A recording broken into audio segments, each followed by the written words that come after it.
a break from the heat? We've got the perfect summer chill pill. Two irresistible homemade ice creams, chocolate and tender coconut, both made right at home. Let's start with a timeless favorite, chocolate ice cream. For this, in a cold bowl, pour in your whipping cream. This is the base for that rich, creamy texture. Now whip it till you get stiff peaks, fluffy clouds of creamy goodness. Now gently fold in condensed milk and rich cocoa powder.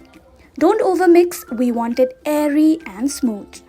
Now pour it into a casserole or any freezer-safe container.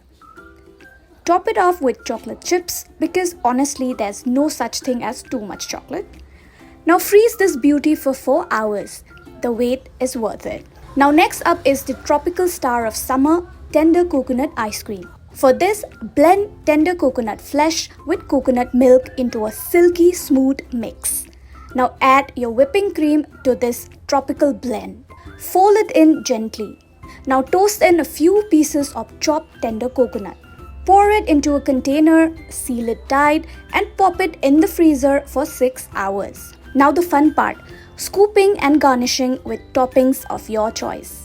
Whether you're a chocoholic or a coconut lover, this summer treat has something for everybody. If you found this video helpful, do like, share and subscribe to Times Foodie.